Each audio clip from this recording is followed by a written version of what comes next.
is Carrie Richter. And I don't know how to bring your presentation up onto my screen. I see it's on that one, but Good evening, Chair Basinger and Historic Review Board members. I've met most of you. My name is Carrie Richter.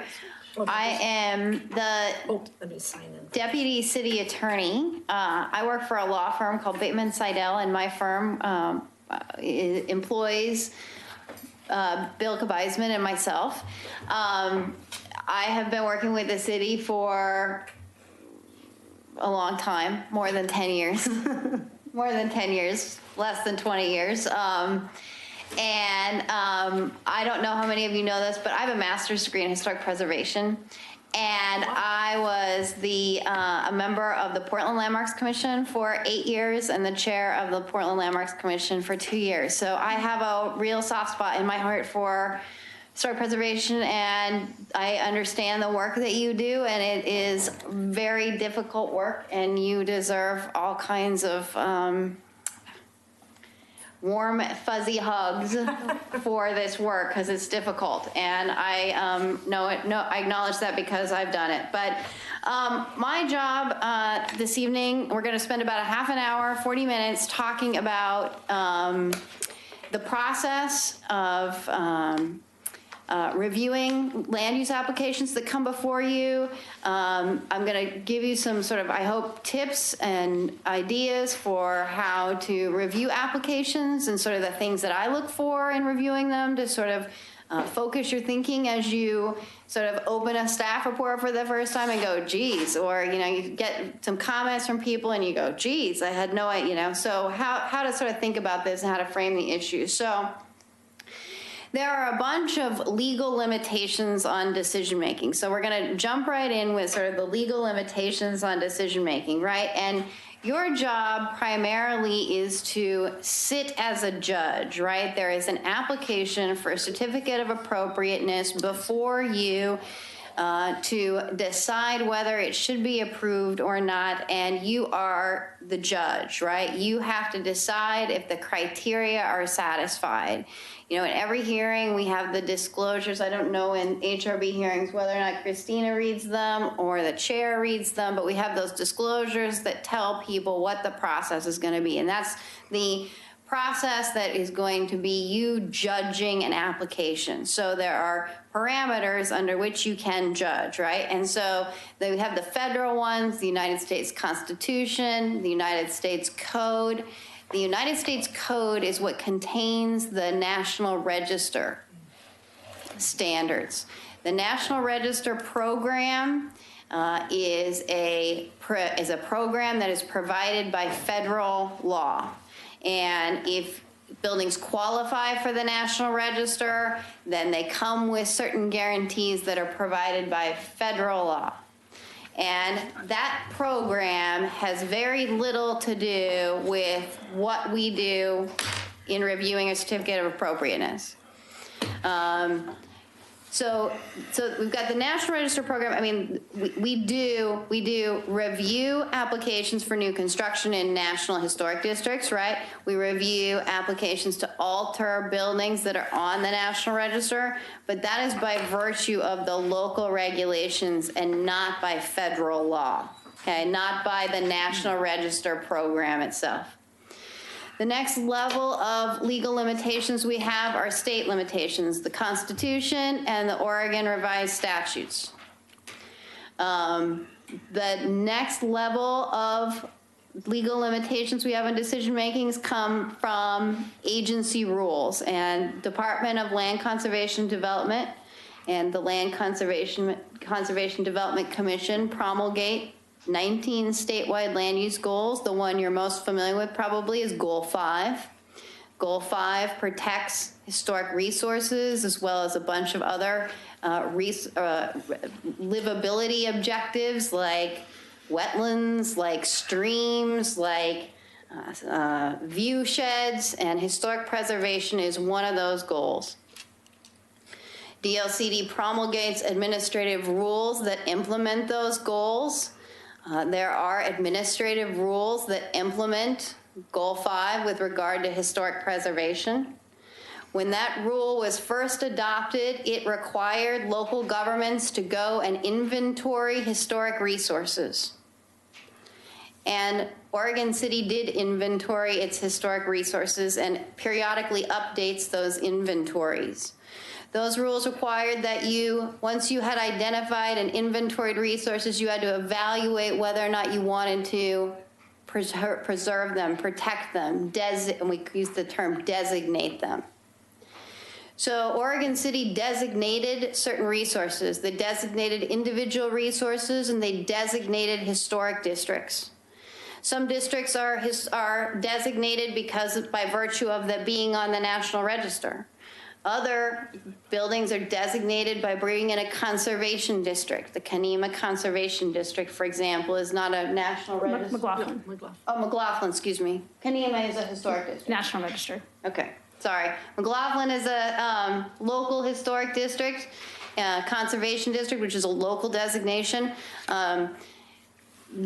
That distinction doesn't make much difference in terms of reviewing applications. Because when we review applications, we are reviewing them against what is this fourth level of decision-making, which is the Oregon City Comprehensive Plan and the Municipal Code. So once the Oregon City had identified all of these resources, right? They've inventoried them, they've evaluated which ones they're going to designate, and they have designated them.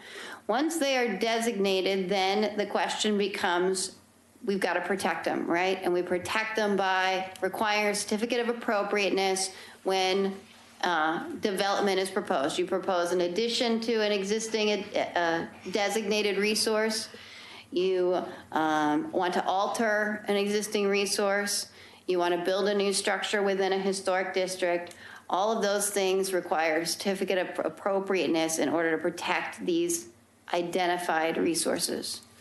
Okay, so in a way, when we're doing a certificate, we're reviewing a certificate of appropriateness for new construction or an addition or an alteration, we are reviewing them against the Oregon City Municipal Code, Chapter 1740. We're not reviewing them against Goal 5. We've already done that Goal 5 work. That Goal 5 work is a planning endeavor where we go out and inventory, and the city periodically does update their inventory and brings the inventory to you and potentially designates new resources. That's where Goal 5 comes into play. But with regard to the certificate of appropriateness for new construction, Goal 5 has nothing to do with it because we've already done that inventory work. We've decided what we're designated. The question is, are we protecting it? Are we preserving it enough with the proposal? Okay, there's a couple of different types of land use reviews in Oregon City. I'm not going to go through all of them because only one is relevant to the work you do, and these are Type 3 reviews. Type 3 reviews come before you because they require discretionary review, and we want to provide a public hearing, a public forum where the citizens have an opportunity to explain to you why they think an application should be approved or denied. This is unlike other types of decisions that are, say, clear and objective. For example, if an application is filed for a building permit and the building meets the height limitations and it meets for a residential building permit, it meets the height limitations, it meets the setbacks limitations, there's no hearing, right? These are ministerial approvals that the city issues regularly because there's no discretion. It's hard to imagine a more discretionary process than the one than the certificate of appropriateness questions that come before you. When you think about compatibility and you think about preservation and you think about adequate protection for resources and determining the character of the district, these are all things that require highly discretionary decision making, and that's why we do it in a public forum in a hearing. As you know, your decisions are appealable to the City Commission. If folks are unhappy with the decision that you make, the thing you need to know about those appeals is that they are on the record. That means that no new evidence can be submitted to the City Commission. That means that all of the evidence has to be fully vetted before you. And that's important because all folks need to have an opportunity to respond to the evidence that you receive. So if, let's say, you have particular expertise because of your training with finishes, and you know something about particular finishes, you need to disclose that particular expertise, if not at the beginning of the hearing, as it occurs to you during the hearing before the record closes. Because if your decision is going to rely on your particular expertise with finishes, the public needs to know that expertise and gets an opportunity to question you about that or to present evidence that may sway you differently as a result. Anybody want to ask me any questions or as we go I along? have one question. The Yeah. city commission review is de novo. What is de novo? De novo is Latin for all new, like new. So in legislative decisions, which are different than the kind legislative decisions would be reviewing an inventory to decide whether to designate resources. In those cases, you make a recommendation to the city commission, and the city commission is like adopting new code, right? They're expanding a historic overlay, for example. And in those cases, their review is what we call de novo, meaning they can take new evidence too. Oh, okay. But in the case of quasi-judicial decision-making, which is the bread and butter of what you all do, those appeals are on the record. So it is really important that you are deliberate and thoughtful about the record, because the record you make is the record that everybody's stuck with going forward, good or bad, right? And so people come in to testify and they bring a sample of something. Your question needs to be, you want to put that in the record? Because if you take it out of the room, it's not in the record. And then you can't bring it to the city commission. So we need to be really specific. That's why we say during the disclosures, any oversized poster boards, difficult to duplicate documents need to be left here. As much as we hate storing awkward things, we need to store them because if that's the proof, right? You have to have proof that all of the standards are met. And if that's the proof, we got to have it in the record.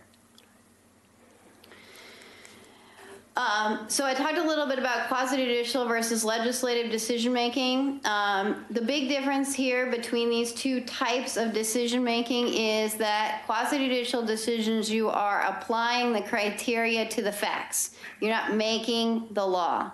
You are applying the criteria to the facts. The criteria are already set. You can't change the criteria. If the criteria say you have to use natural materials, then you have to use natural materials, or you have to interpret the term natural to mean something else, meaning it looks natural. But you can't change it to be a different standard. The criteria are the criteria, and you can't change them. You may not like them, but you're stuck with them. And the facts are the facts, right? The facts are what are presented to you during the hearing and in the record while the record is open. A key component of a quasi-judicial proceeding is that they get that the parties get an impartial tribunal, which means they get you reviewing an application not based on your personal view of the applicant, your personal thoughts about the historic district, your personal thoughts about preservation generally, but your best interpretation of the criteria and your very best understanding of the facts. If you cannot make a decision that is impartial, then you have to step down and not hear that matter. We'll talk about that a little bit further in a little bit. Decisions and quasi-judicial proceedings have to be made within 120 days. Staff can help you with that, but that's important for you to know that we can't keep these things dragging on and on and on and on and on. They have to be made within 120 days of when the application is complete, and that includes the review by the city commission. So if there's two hearings here before the HRB plus a hearing before the city commission, that can take 2 or 3 months. So we need to keep things moving along efficiently. Legislative decision making is the exact opposite from quasi-judicial. Legislative decision making, you're making policy. This is when you are adopting new components of a comprehensive plan. You are changing the language of the code. Like I said, adopting a new map to designate new resources. There's no legal formalities. Decision makers are expected to communicate with interested parties as part of making policy.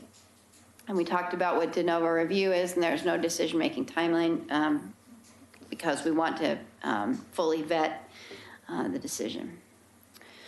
Okay, so we talked a little bit about the quasi-judicial hearing disclosures.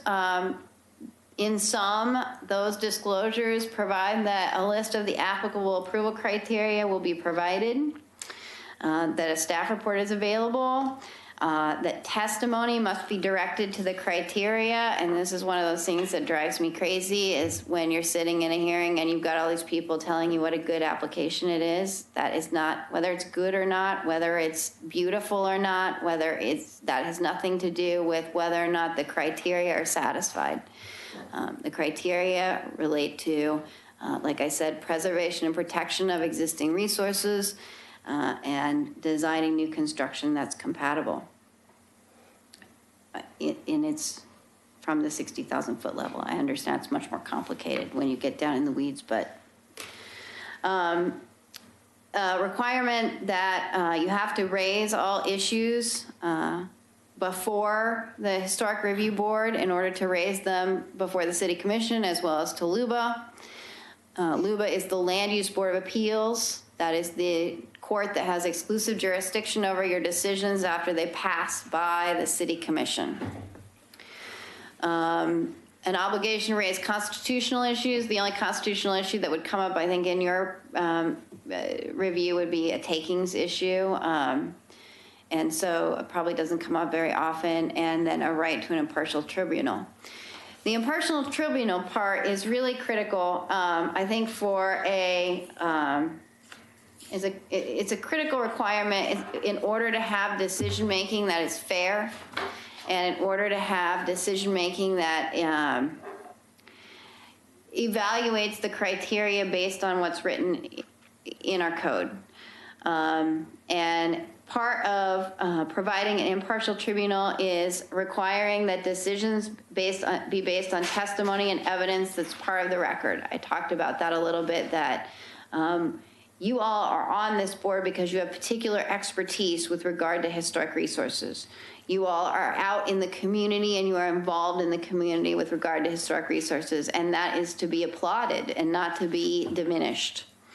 But we want to give folks an opportunity to know your experience and know what you are bringing to bear on an application in advance and have an opportunity to question you.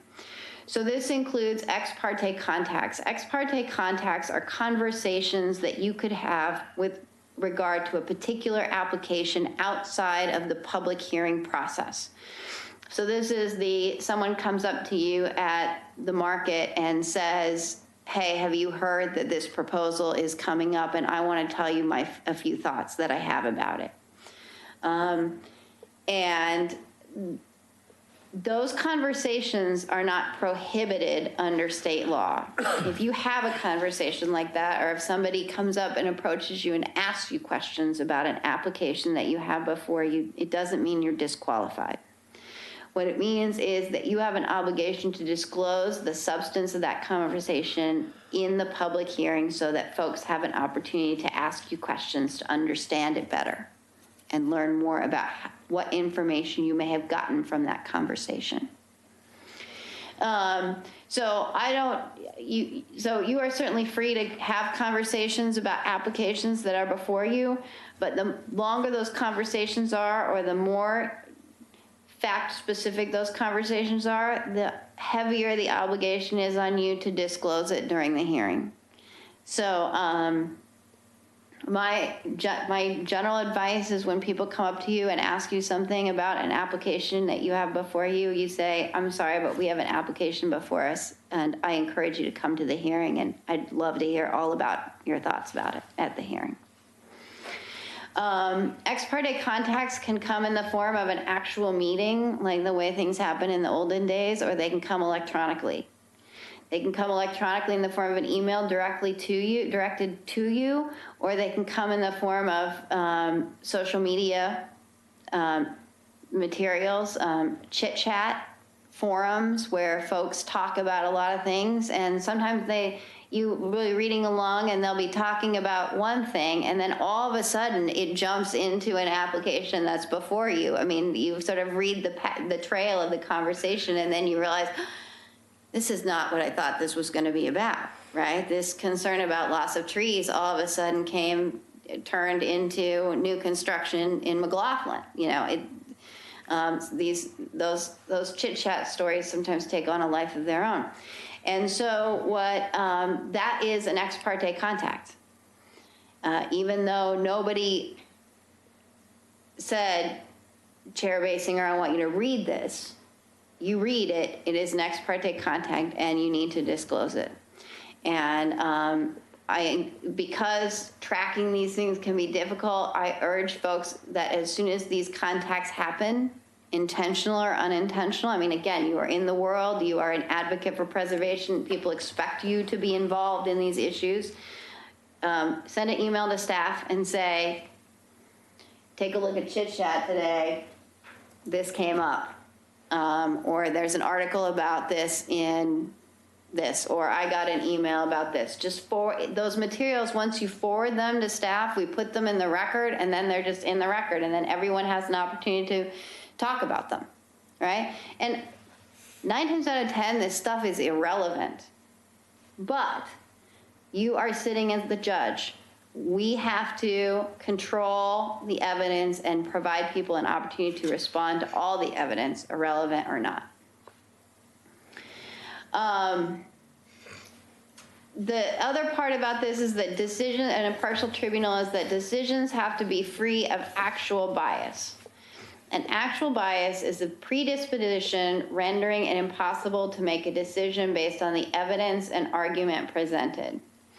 So there may be circumstances where you feel so strongly about something that you couldn't be impartial.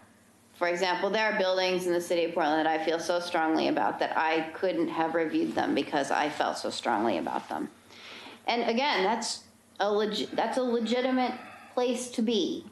There are planning commissioners who felt so strongly about particular applications that they've felt like they had to step down. But it's a personal decision that you need to make for yourself. The other part about bias or about impartial decision making is that you can't have an actual conflict of interest. And an actual conflict of interest occurs when a decision is likely to have a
being public record, so I don't know what the city staff experience has been with commission emails, but assume that emails can be made public as part of your role as a HRB member. Jeez. Public hearing procedures. The staff report's available 7 days before a hearing. You know, we have the applicant's presentation, we have the testimony by interested parties, we have the applicant's rebuttal, and we have deliberation. The city's public hearing procedures allow for time limits. It is certainly in the HRB's prerogative to decide to use time limits. It is up to you how you want to use time limits, but they need to be fair. If you're going to give advocates for a particular position 5 minutes, you need to give opponents of the same position 5 minutes too. If you're going to impose time limits, you need to impose them across the board in a fair way. Again, this is, you're sitting as a judge, being fair to everybody and giving everyone the same amount of time is important. So we get through a hearing, and the other thing I want to tell you about sort of the testimony portion of a hearing. Folks come to testify, and sometimes they say things that are either unclear or irrelevant or are not focused on the application that is before you, and you understand that, right? I think that, in my mind, best practice is just to let the testimony be. We are in the business of efficient decision-making, so we want the hearing to move along. And if we get off talking about, with a particular testifier about things that we either believe are irrelevant or unless we have specific questions, I certainly question the witness, but we don't want to get off on a judgment situation with regard to a particular piece of testimony if we can avoid it. Because one, we need to move the decision along, and two, you are a judge. A judge, I mean, think about all the courtroom TV you've ever watched. The judge does not, go after the lawyer for whether or not the particular point is relevant or not during the hearing, right? The judge sits there and they wait, right? And they wait.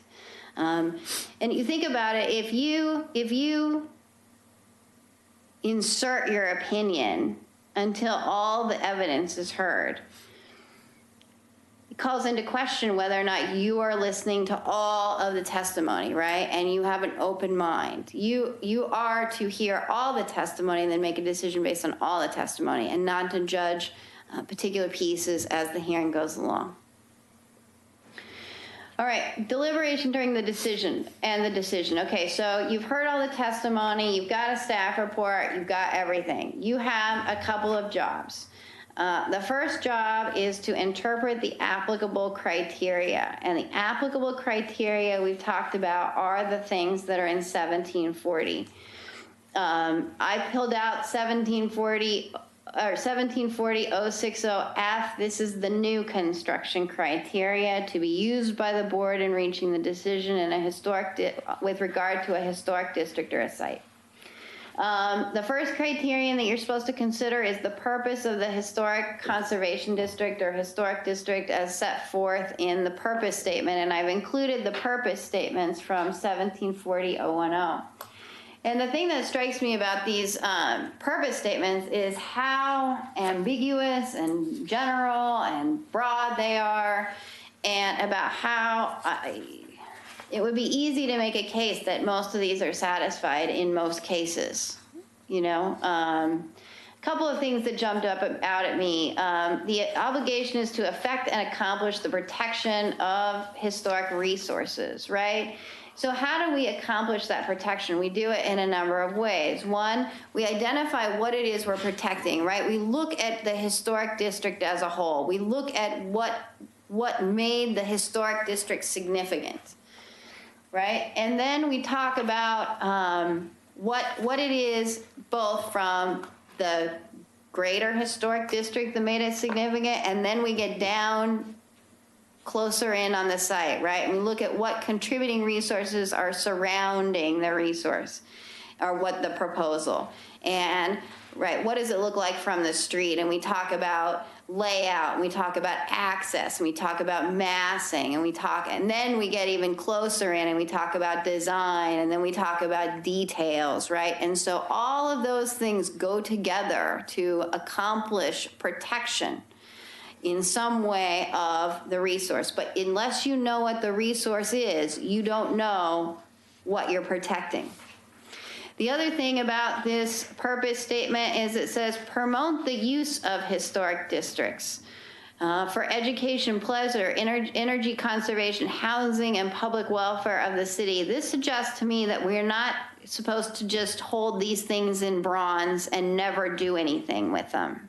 Right? These districts, these resources are supposed to be used, and we need to be thinking about their use and how they get used. And if folks can't get certificate of appropriateness to do things, they won't get used, right? So we need to keep that in mind when we talk about purpose. Another thing that I thought was interesting is there's sort of a discussion about property values here, and we often have folks come in and talk about how a particular proposal will affect their property values, right? It talks about stabilize and improve property values in districts. That doesn't talk about one resource. That talks about the district. And so, that's one of those things that is I try not to make planning decisions based on property value because I think that's a real arbitrary and subjective way to evaluate things. But it certainly does appear here as a purpose statement, and it also appears, value appears as one of the remaining new construction criteria, the economic effect of the new proposed structure on the historic value of the district. So economic effect and historic value, that's again, it's one of those things that you could spend a lot of time thinking about what this is supposed to mean, right? But at the end of the day, I think that the purpose is to protect these resources and protect the historic value of the district. And in a way that gives some economic value to both the historic resource owner and the person seeking to use build new construction in a historic district. So these are the standards. Number 7 is the design guidelines adopted by the Historic Review Board. And so you guys have done enough of these reviews to know what the guidelines look like. But they set forth a series of principles of sort of what's good and what's not allowed. And in my mind, a lot of these are sort of obvious. Like there's one that shows height, and they shows like a one-story building, a one-story contributing structure, and then it shows a 3-story new structure, and then a 1-story contributing structure. It says this is incompatible. Well, duh. I mean, I got that. But things are never that simple, right? It's never that obvious. And so, there's always going to be unique circumstances that is going to require your judgment. But when we're talking about things like orientation and spacing, you have to look at the context of what's surrounding it. You have to look at what the rhythm of the resource of the district and what you're trying to preserve is. And from there, you can evaluate whether or not the proposal satisfies those requirements. I understand that the Secretary of Interior standards comes up sometimes, and the Secretary of Interior standards set requirements for additions and alterations, and they have no application to new construction. Again, new construction is to be reviewed by these design guidelines as sort of a consideration of different design components. So once you have interpreted the criteria, decided what is significant, decided what the standard appropriate orientation is, what the appropriate spacing is, what the appropriate massing is, what the appropriate height is, what the appropriate design is, once you have decided that, then you have to make adequate findings, and that's where staff comes in, providing a staff report, and then revising the staff report to be consistent with your deliberation. And so the more detail that you can give us in your findings or your analysis of the criteria, the better staff can perform the job of providing adequate findings. And that's the explanation for why the criteria are met. The decisions have to be based on substantial evidence, meaning is there evidence in the record to support the conclusions identified in the findings? This is, what the finishes look like. This is the sample board. This is the utility plans. This is the landscape plans. This is that you have sufficient information about buffering and what the size of the trees are going to be. You have sufficient evidence about rendering. You have the sufficient rendering documents that show what the new project's going to look like from the street. This is the applicant bears the burden of producing this evidence. If they don't produce this evidence, you can't approve the application. And you are also charged with weighing the evidence to make a choice when the evidence is in conflict. So it is your judgment that gets to decide what the most reliable evidence is. And once you have done that, courts will defer to your judgment. Finally, there are conditions of approval, and conditions of approval may be attached to ensure that all the applicable approval standards are or can be met. Staff usually proposes conditions of approval, and then you are certainly invited to amend or add new ones as you see fit. We generally try to, if we can approve an application with conditions, we try to do that. Again, because we want historic resources and new resources in historic districts to get used, but you have discretion to determine what those conditions of approval should be. I would be happy to answer any questions or take any comments or any feedback, or, you've got 30 seconds. I do have one question. Sure. In there, you talked about the 120 days, but there's times when we, as part of the record, extend it, or? The applicant has control over the 120 days, and what happens oftentimes is the applicant decides to extend it because they want to.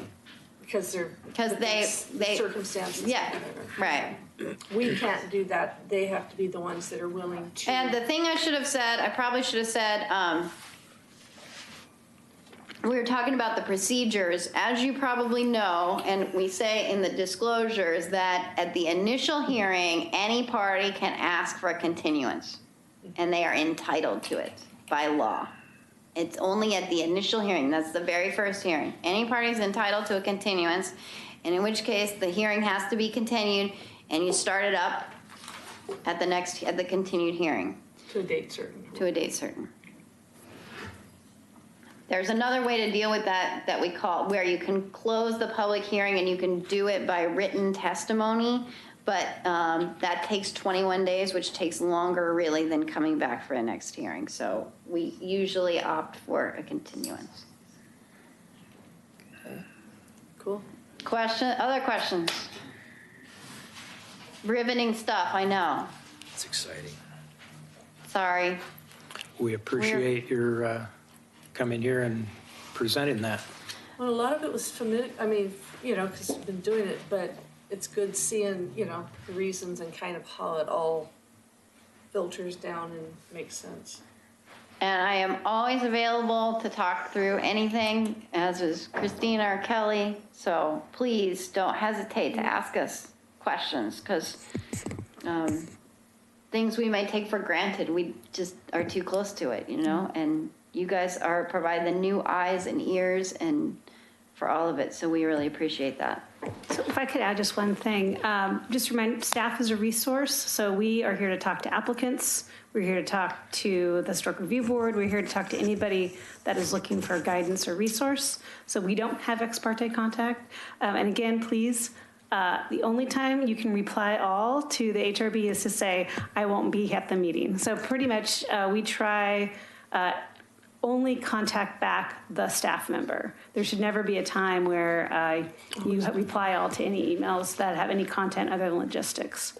So Come to my Christmas party. yes. So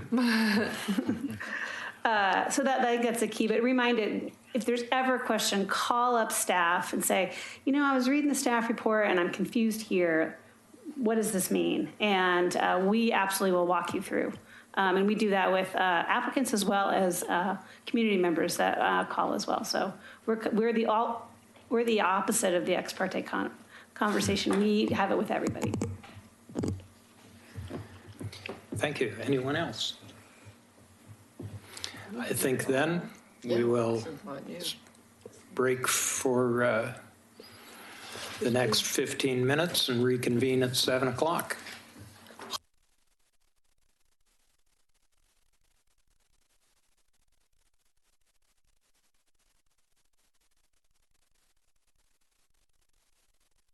January and June.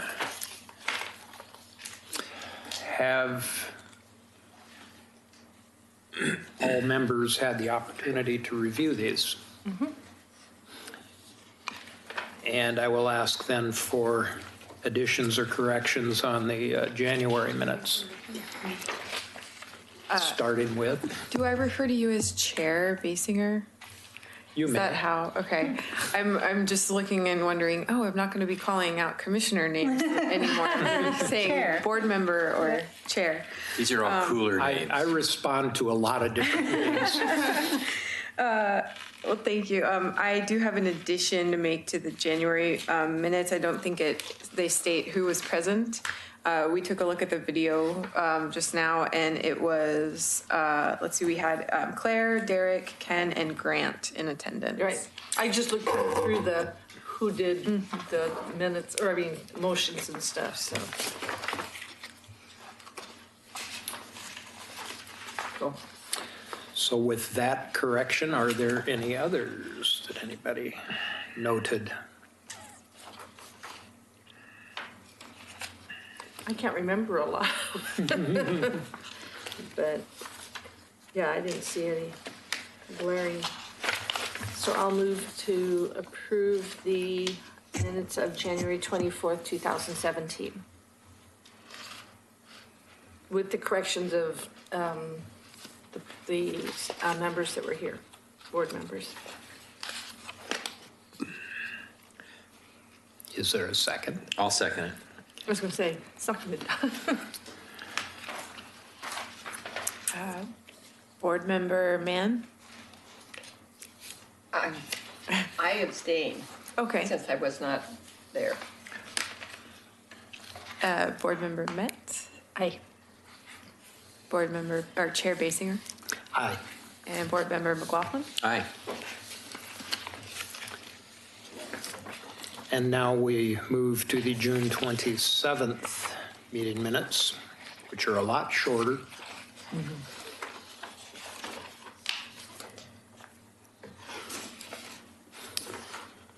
Does anybody have any additions or corrections to make to those?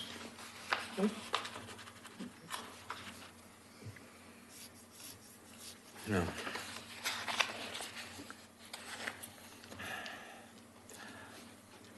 I move that we accept the minutes as written. I second it. Board member Mann? Aye. Board member Met? Aye. Chair Basinger? Aye. Board member McLaughlin? Aye. Very good. The meeting minutes are approved. Are there any public comments to be made on subjects not on the agenda? No? Okay, we'll move forward then. For a presentation and discussion on the McLaughlin Trail design, and I believe that'll be Ms. Reed. Yes, thank you. Let's see. Here we go. Can everyone see this on their screens? Wonderful. There we go. Takes a while. So I'm here today to share some information about the trail plan and maybe get a little bit of feedback on some of the design ideas. This trail is located within the Kenema National Register District and will also have an element that's within the McLaughlin Promenade property. And so before we move forward with adopting a concept plan, we wanted to touch base with the Historic Review Board and get your thoughts on some of these elements that, you know, may or may not affect historic character in these areas.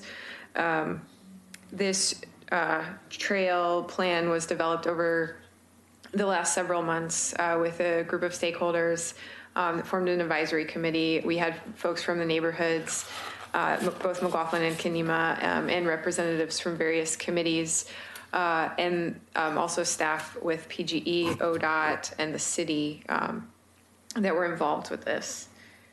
Let's see. So we started just to share some of this is our transportation system plan map.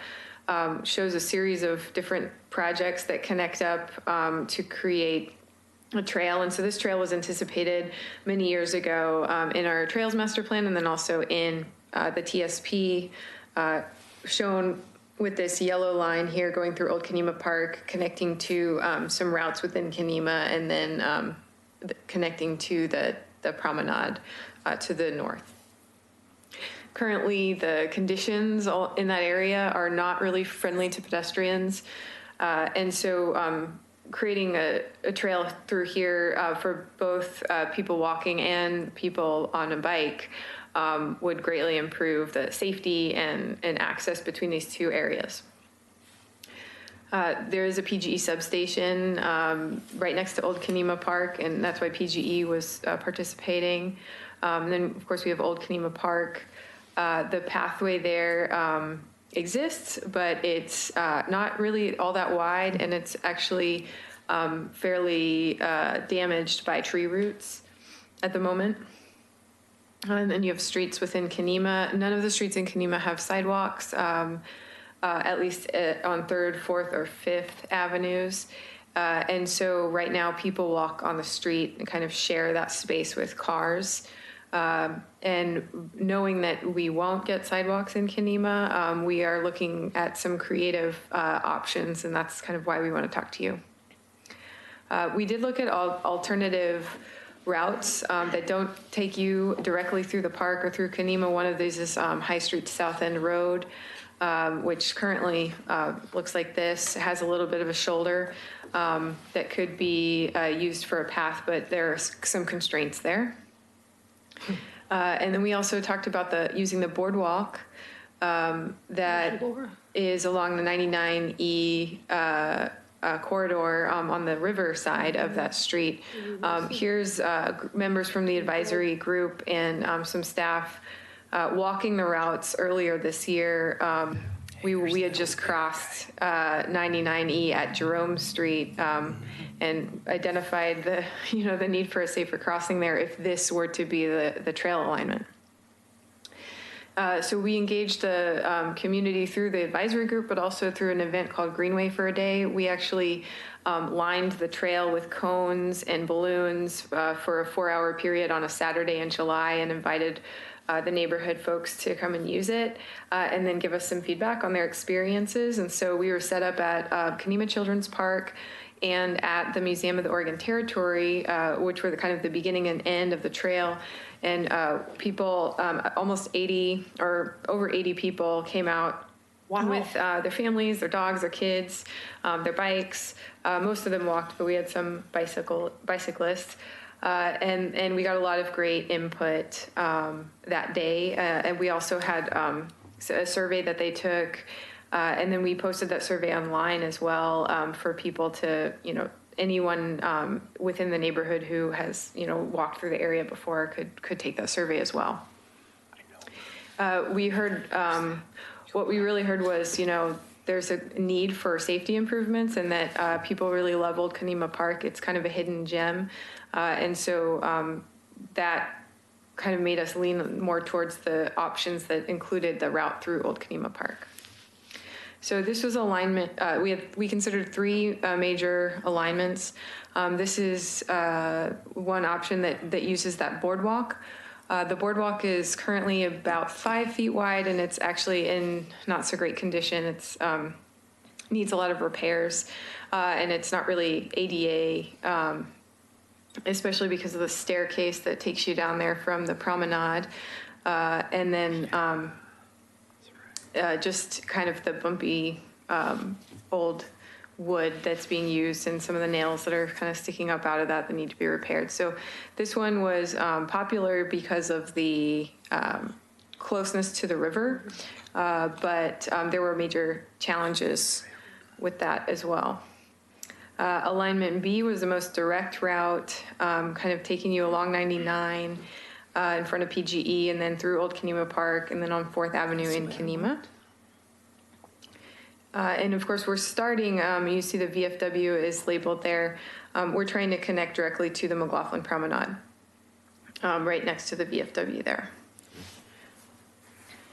The third option actually bypasses the VFW and connects the promenade to High Street via 2nd. And then continues on High Street, South End Road to 5th Avenue, and then uses some unimproved city right-of-way that goes kind of in between some private properties within Conema to connect to Blanchard Street. So the group set goals and kind of vetted all three of these alignment options, came up with a recommendation. One is an interim trail alignment. So this is something that we might be able to implement sooner with fewer improvements and fewer costs. And then we have a permanent trail recommendation that's slightly different. So the interim trail would bypass the VFW. That steep driveway there is problematic. And so that was what the group wanted to avoid. And so we're going on High Street where it's a little more flat. And then connecting along 99 with some safety improvements, of course, because there isn't a sidewalk currently there, through PGE, Old Conema Park, with some traffic calming in the Conema neighborhood.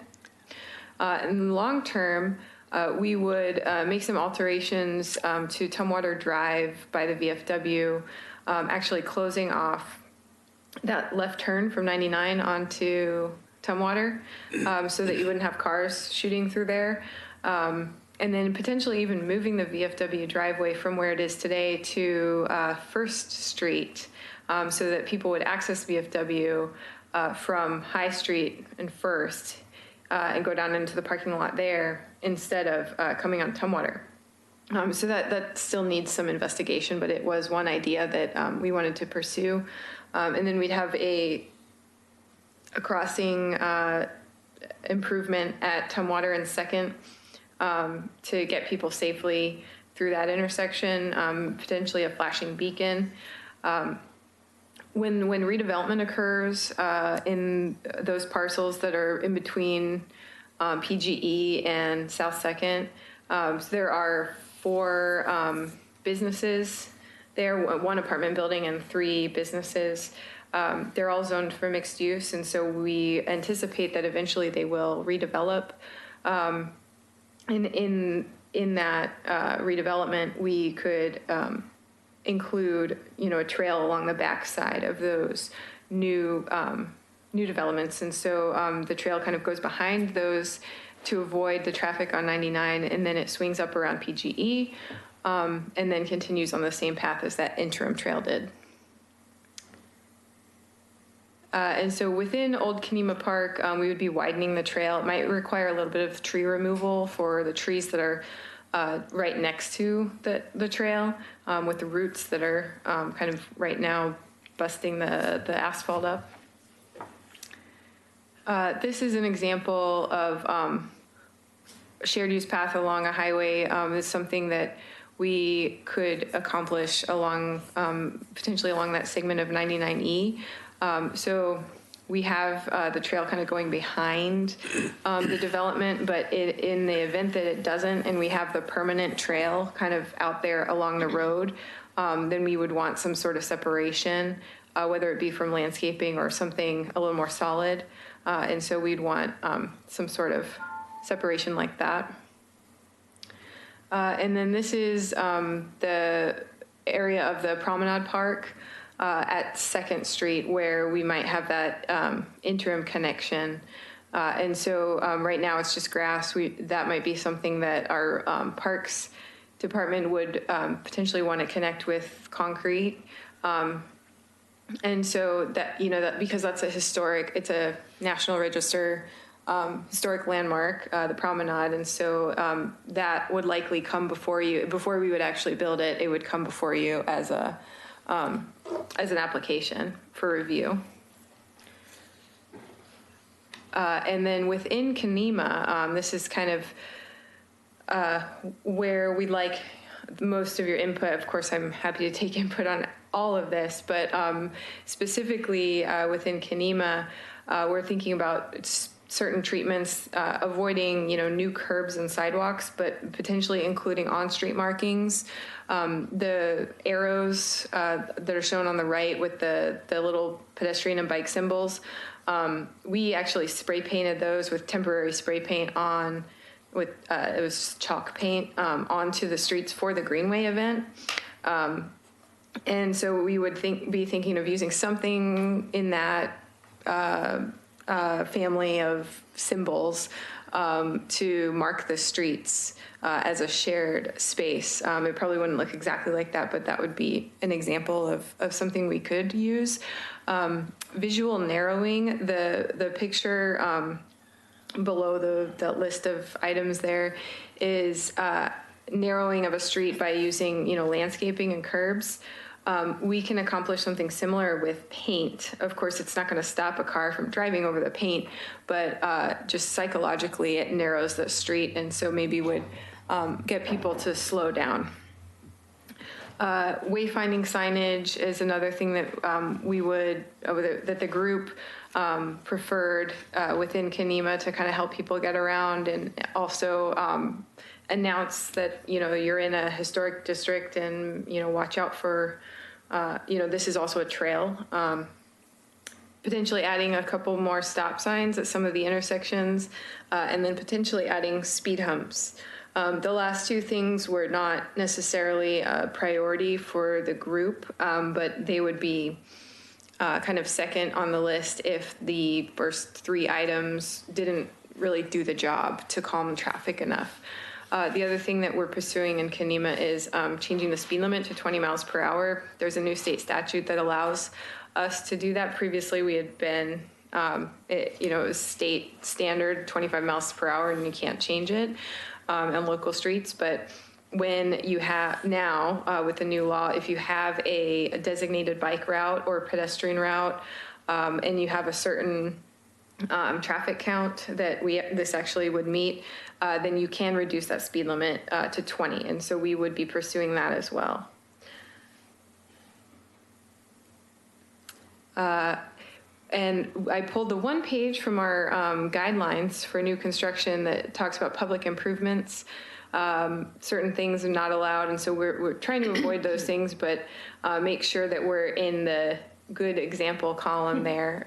So like your reaction and advice to that, to what we're proposing, and whether you think it would meet those these guidelines. And then As far as adoption goes, we're amending our transportation plan and trails plan to reflect the trail and tweak the projects a little bit, just to be a little bit more specific now that we have a preferred alignment. We would be going to the Planning Commission November 13th and then City Commission in December for adoption of that. So I will go back maybe to this page. We'd love to hear what you think. It's very nice. And and this, to me, the streets are, fairly narrow, and so like the 20 miles an hour, I can't see anybody having a problem with that. This And photo kind of on the left is Third Avenue. That was on the Greenway for the day. And 20 miles an hour would feel very, very fast Yeah, on that. yeah. I don't think anyone And drives so- that fast. And I think when you go slower, you're more aware of your surroundings and stuff. And I think with, if you can do the markings on the streets or, something like that, you keep people. And then you have, at some of the intersections, you have the flashing, where the person, so having something like that at some of the crossings instead of a stop sign, or in addition to, if you have a crosswalk and just pushing that button to make people aware. I don't know if that's, feasible or not, but. That is something that we are looking at for South Second over by the Still House. Oh, okay. Yeah. But we hadn't thought about doing that within the streets of Kanema. No, I was talking about mainly where where there was going to be higher traffic and stuff, because when that's flashing, it really catches your attention, so, which is what you want. Would you be making the street more regular so that you could tell where the sides were easier? Is that what part of the plan? Because it's visual there. the picture with the current way is really irregular, and it looks like there aren't any defined driving lanes or any kind of lanes. It just kind of wanders like this. And like this more. Yeah, and what we talked about that a lot. I think the quote that I kept hearing was, Kanema was not designed for cars. It was designed for wagons and horses, and now we're trying to drive through it, and it's not great. But those cars that are parked along the street and kind of the way that it does kind of get narrow and then get a little bit wider, that actually serves to slow the traffic down a little bit, because if you have a parked car, you have to slow down and go around it, and there might not be enough space for two cars to pass each other, so you have to take turns, and so that actually helps slow down the traffic in a way. And so we have thought about keeping, still allowing people to park on the side of the street there, maybe even defining that a little bit better, maybe having a parking permit program for the neighborhood residents, and then using paint to kind of delineate a narrower space, just to try and get people to slow down. So we wouldn't be defining lanes for any one person, but we'd be kind of creating edges with paint for people to try and stay within Unless those they get edges. covered up with debris. But there's a lot of little streets around town that are very similar to that, in that they, you have, if somebody's parked on the street, you have to wait. It's reality. But yeah, I think. Right, Madison There's is that way. Well, it may end up a discussion here regarding what is appropriate to do with the streets in Kanema. I can easily see that becoming a topic for discussion at the board. Is that something that before we would be adding on-street markings? Generally, we haven't seen on-street markings as being a permanent public improvement. But any kind of changes to the dimensions of the existing road probably would kick in. But I mean, right now, as my staff view, is markings, kind of like painting a house we don't review, kind of markings on existing streets probably wouldn't fit the threshold, but there may be something as we get into implementation. Could be one thing that we did in the 7th Street plan when McLaughlin 7th Street was improved. The Historic Review Board kind of approved a suite of options for street furniture and other things. And so that could be something that the board could look at as, these signs and these suite of improvements, are kind of pre-approved. So when implementation happens, as you know, slowly, because we often get grants for little pieces of it or something gets done, we can kind of pre-approve so we don't have to go back to the Historic Review Board to get a sign approved in Keneva. We kind of can approve a suite of options. So I think that's a really good conversation of what's paint and what's really a trigger of a major public improvement. And then, the residential parking program, it would be like a corollary program that would be done. But that would only be, that's really just ensuring that people using the McLaughlin-Kenema Trail are not parking in McLaughlin, right? I mean, not parking in Kenema. Like the idea is people are walking through Kenema to get access to these open spaces, but residents are parking in Kenema. And if people feel that visitors to Kenema Bluffs, the metro space, or Kenema Children's Park is eating up residential parking, there is a residential parking permit program that can be done kind of outside of the Historic Review Board process that can look at ensuring adequate parking. What the HRB would be looking at is the physical change to the street. And that would have to go before before it goes to like transportation, or does it need to be identified? I think of it as in the sense of the plan may talk about the big, what this is doing is this is just a concept plan. So it's, right now we have a line on a map, and now we have a better line on a map and some recommendations for interim improvements. But each time those interim improvements get triggered by the board for review, you would look at it. That's why I kind of would recommend maybe the suite of options, just because you don't want to come back every time. But what triggers the board reviewing is a physical change. So like with the McLaughlin Promenade being on the National Register, if Parks wanted to create a new T intersection of concrete from the McLaughlin Promenade to High Street, that T intersection of concrete will be reviewed by you. Or a new sign, but some paint markings most likely would not. So that's kind of difference between permanent public improvement and just some interim change that's not really affecting the physicalness of the street.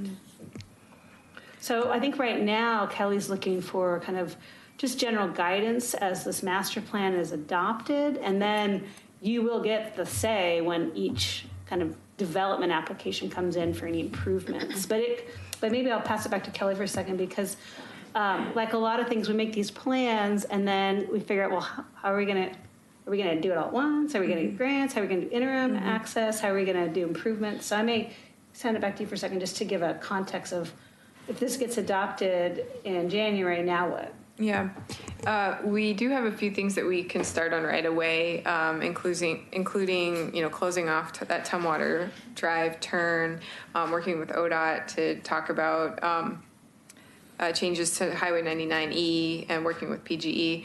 But it sounds like what we would do before we would make any physical changes to the streets in Kenema, we would get more detailed designs for those. Like we would actually figure out what exactly the symbol would be, what exactly the signs would be, where exactly they would go, and then we would bring that to you for review before we would go ahead and have Public Works install anything. We don't have funding necessarily identified to get all that work done, so I don't know what the time frame would be exactly, but we would be applying for grants and trying to find some resources to get that done. Well, it would have to go before the neighborhood also, right? Right. Okay. Yes. Is that done before it comes to us? It would. I can't. Yeah, actually, it's not a requirement, but for the land use part, but absolutely. I mean, as all public projects, we'll reach out to all the neighborhoods and gain public information. I mean, we did it, we're at the 20,000 feet for the concept plan, and then every time we do. And I think the key thing is adopting this refinement of transportation system plan and our parks plan helps us with grants. It helps us with decision-making especially the version that has it going through those parcels kind of below the Falls View Tavern area is we need that line on a map to have that conversation, because if it isn't legally there, we can't require a developer to build around it or to incorporate that walkway into like their back parking lot, for example. So that's some legalistic things we need to do in the sense of adopting the master plan. Cool. Sounds good. Great. Thank you. And thank you. I'd like to call your attention in the audience to our public comment cards at the back of the room. If you feel you want to say something during the public hearing, please fill out one of those forms and give it to staff. Are all of you here for the two land use actions that we're going to talk about here? You're here for the second one. Okay. So I actually know that the applicant will not be here tonight. For the but number one? For the first one. Why don't we switch them so he can... Yeah, that was Yeah, what I we was can do going to that. propose is switching them. And I am flexible that way.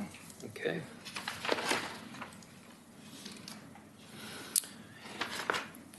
In that case, before we move into the public hearing, I will read to you an exciting page of information about quasi-judicial hearings as required by law.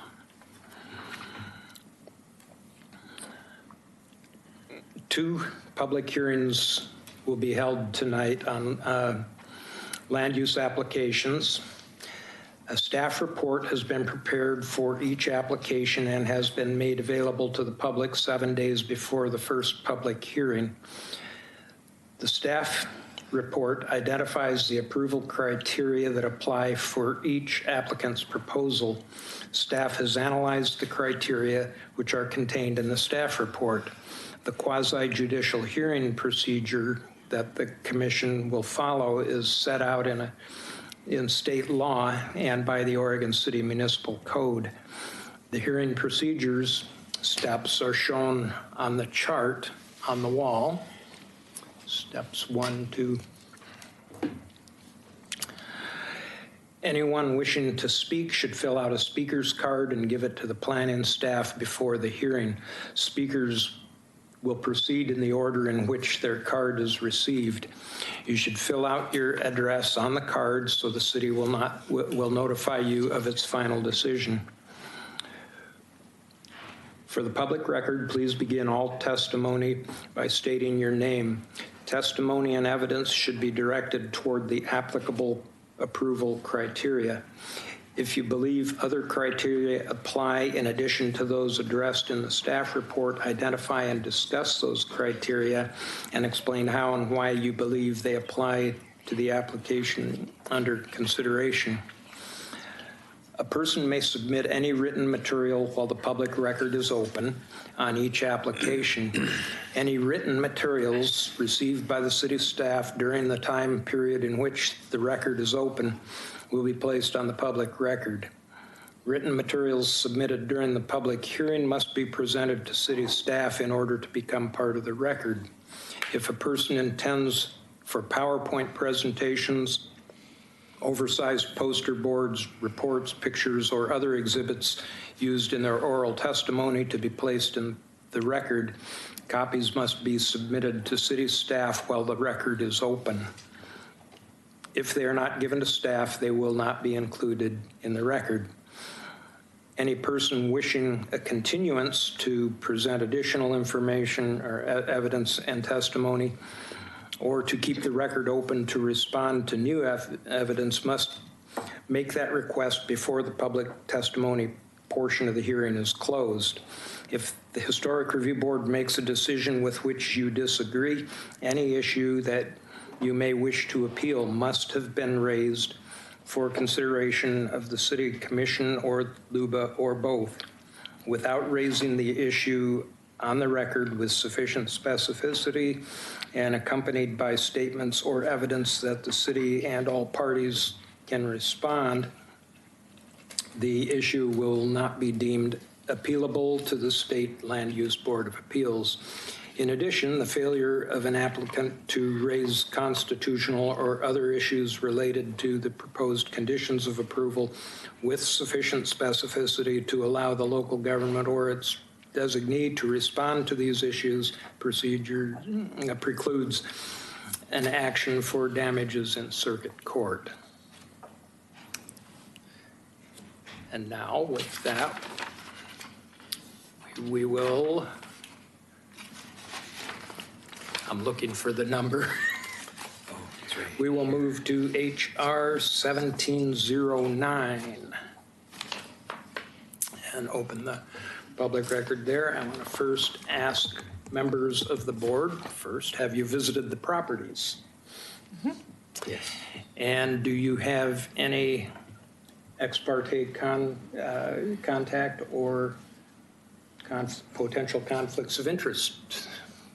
Nope, I do not. I have also visited the properties. 417 Madison Street is a property that my wife and I listed as realtors 4 years ago. At the time the current owners bought it, we worked only with the sellers. So I don't see that as a conflict of interest. Does anybody want to challenge that? Okay. In that case, we will move ahead with the staff report. Thank you, Chair Oh, you're gonna Basinger. do it. I'm going to be doing it today. What we have here is a side porch addition at 401 Madison Street. It's the Tara and Etta Miller house. It's a nice 1920s bungalow. And I can, come on. I'll get you. There we go. Just doesn't want to work for me. Just use the arrows. Okay. This is the subject property. I may use, can I get the, there we go. This is the subject property. The attached garage is right here on the 5th Street side. It's really hard on Google Maps to find a view that's not obstructed by trees, but I found this on the corner elevation. So this is the intersection of Madison and 5th.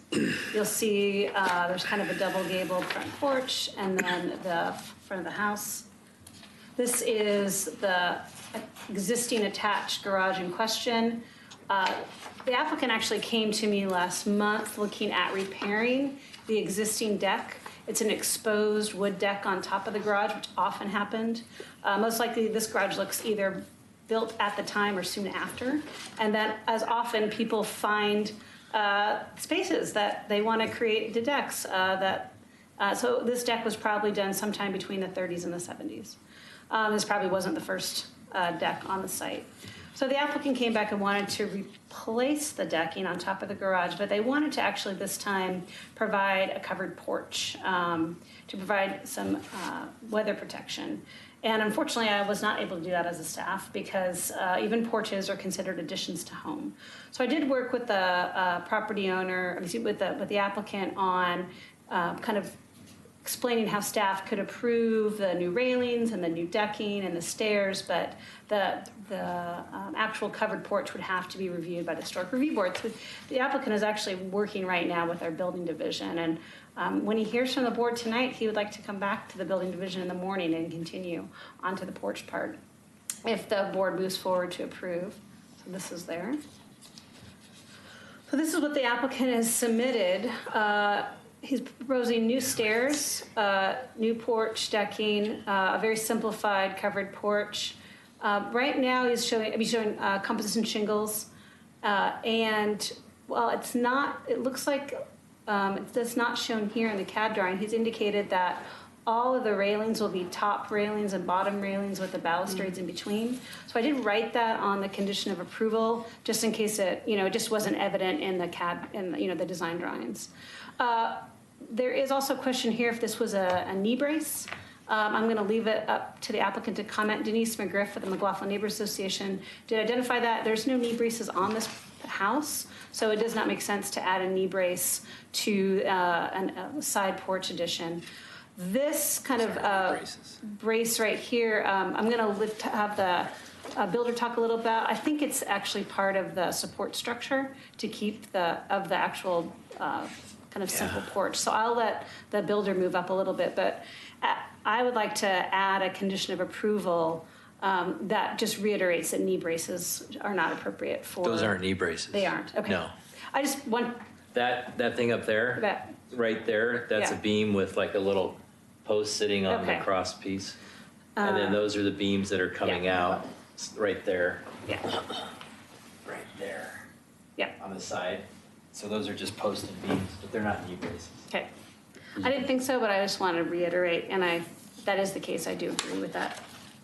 So that was the comment from Denise McGriff from the McLaughlin Neighbors Association, just to ensure that that was indeed not a knee brace, and to continue the condition of approval about the having the balustrade of the porch post be top and bottom rail. So these are the conditions of approval that staff has written. That inside lumber and pressure-treated wood is not on any visible surface. All railings should be installed with the top and bottom rail. That composite or 3-tab roofing is allowed on the porch, and the proposed wood porch post, decking railings, and stairs shall be painted or paint stained to match the paint scheme in the house. So that's kind of our traditional, conditions of approval for an addition onto a house. So I will move back and show the plan here. And let me know if you want me to go back to show the photo of the house. The applicant is here and is willing to answer any questions, so the board can ask me questions or wait until after the applicant makes their presentation. Okay, thank you very much. I would now invite the applicant to come forward, and please state your name for the record. Thank you. And tell us what you want to tell us. Okay. Welcome. Welcome. Thank you. Yes, I'm John Jenkins. My wife and our kids and I live at 417 Madison Street. This is Alex Boro, my contractor. And basically, when we started this project, we noticed some rot that the inspector did not find when we purchased the house. So it has gotten worse, and we decided to go ahead and try to repair some of the damage. As we proceeded, we got the idea that we probably should put a cover over this structure to make it more functional in the wintertime so that we could actually use that space during the rainy season. And also to protect the structure from the amount of water that currently comes down on that wood deck. So at that point, obviously, project creep, scope creep, got the better of us, and we figured out quickly that we needed to, go through the proper channels to get everything approved and get a decision made on this. So anyway, if there are any other questions that you would like to ask me, feel free. But in a nutshell, that's how this all came about. I have to compliment you on your application. It was really well done. Thank you. We've seen a lot of them, but I thought it was really spot on. Thank you. So, Thank you. and I also have to, is everything still painted pink in that house? No, ma'am. There's the inside of one closet that is Oh, really? still God. pink. 2 closets. I inside went of to 2 the closets. estate sale there, and everything, including brooms, ladders. Did you see a lot of pink in there when you? No, that was a long time ago. Anyway, everything was painted pink. Our next door neighbor told us that there was a, if I remember correctly, he told me that there was a giant pink Cadillac parked in that garage for a long period of time as I well. don't remember that. But wow. Must have been a Mary Kay house. Maybe it was just a giant Cadillac and not a pink Cadillac, but it wouldn't surprise me if it was pink because they're was a lot of pink paint in that house. And it wasn't a Mary Kay pink either. I like to call it burnt Peptol Bismol. It It was- was pretty yeah. much what it looked Yeah. like. Can I ask a question?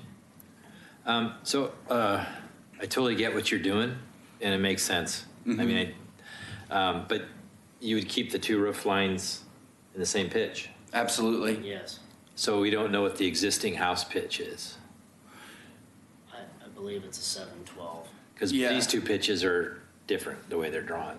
Yeah, Well, they are. Yeah, Just- but we plan on matching. Matching it, because it Yes. looks like the existing's more like a 6. It is I think I believe that it's a 7 and 12. I believe, Um, yeah, I haven't measured it, but I'm pretty sure it's a 712. It's a little more than a 6. And when the architect first drew this up, they drew the house as a 6, and I told them to draw the other one. But they'll be the same. Yeah, Yes, they they'll will. They'll be identical. So from what Denise made comments about, yeah, they're not knee brackets, but one of her comments, I believe, was about enclosing the porch with a soffit, which would be more akin to the historical nature of the house. And this would be more of an open tongue and groove sort of a look, right?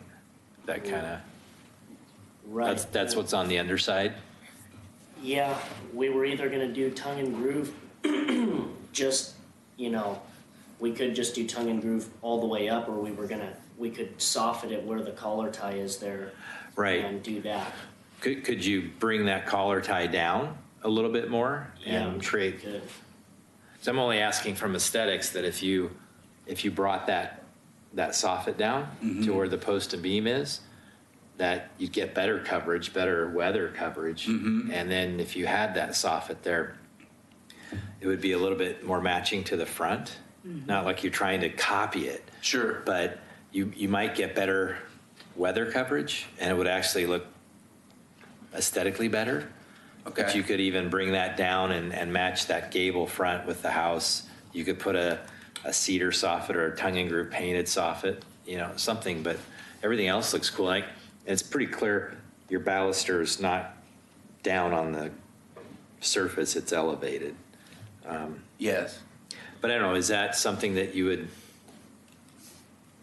be willing to do? That Sure. would make it look, because this is cool. Sure. This is really cool. It's just a little bit modern. Okay. Kind of looking that, yeah, you want to delineate things, but at the same time, everything around it's pretty historic and pretty cool. There was a little bit of gray area there on how far to drop it? how far to make it look. Oh, yeah. How far to blend it Sure.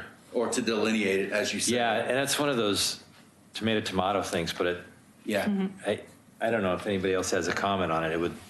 Personally, it would look cool. Right? Sure, and I'm all for that. Yeah, and especially on the front, that's how the front is. Even though the front Yeah. has a little beefier columns, you could match that. You could even put a little thicker column other than a 6x6.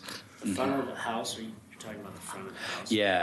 Yeah. But you don't really want to do that. This is subjugated. It's a secondary Yeah. thing. Yeah. It's not to be the primary cool. So you want to make it be a part of the house, but kind of disappear too. Right. I don't was think almost- wider column, No. bigger column. That's what I'm saying. You could wrap these posts, obviously, which I would think you'd do. 6x6 wrapped would look pretty cool. Yeah, it would, but I was almost thinking that wrapping all that, once you start wrapping the 6x6, then you gotta match it Accentuates. with the beams and stuff, and it might start to look Well, too big. not unless you just have a soffit that Right. comes down and you don't have the beams. Then you're just matching and you're only dealing with the posts. Yeah. You eliminate that problem right away. So, I don't know. I'll have to make sure we can get that head height. Looks like you I think could. we can for sure, but yeah. Yeah. So anyway, that was my suggestion was to drop that and soffit. But again, I don't know. Not trying to make it look like geranimals, but anyway, that was my only thing. Everything else totally makes sense. Any other questions for the applicant? In that case, we thank you. All right. Thanks. Okay. Thank you. All right, so on staff, I have potentially 2 additional conditions of approval, and so maybe this could be part of your deliberations. I'll throw it out there for discussion. You guys can think. Okay. Is the applicant, so a new condition number 2, the applicant shall ensure that the proposed porch is the same pitch as the main house? Yeah. We'll just keep it vague, so we don't have to use a number. Yeah, it's whatever the Yeah. existing is to match. And then the next one, 3, is about the soffit. So what I don't know is if the board wants the applicant to redesign to have a soffit, or potentially have an option where if the applicant wants to redesign to have a soffit, they can. So that's some of that discussion of, do you want to require the soffit redesign, or do you want to allow it as an option B? And then if the applicant does redesign, provide a soffit to match, how would you want to put that condition? Could it be just subject to staff approval? and not No, have to come because you need to rate your conditions of say what it approval is. very specifically. Specificity. And you can provide option A and option B, and we do that often. But you have to provide enough clear direction, so when Kelly goes out there Clarity, and yeah. is asked to final, she can read your conditions and be able to tell the applicant, like, yep, you met it, or no, you didn't. So just as staff doesn't work, because Okay. Kelly needs direction on when to approve or deny a building permit. Gotcha. Yeah, I think the soffit makes a lot more sense. And you're talking essentially enclosing that gable end. Yes. Right. Oh, wait. So the record is closed, but we can open it if you want to have a more conversation. So hold on a second. Yes, please. Okay, Yeah, come on up. open the record I was again. just gonna ask, either way, we're softening it, right? But what if it changed the look, just if we filled in that upper part where you can see that beam? And it's gonna be all softened underneath, you know, just so it kinda has, the underneath look is gonna have a little bit on the sides and then on the top, instead of it just being super flat. Yeah, that just wouldn't be something you would see. But, I mean, historically or akin to the style of the house, you just wouldn't see that.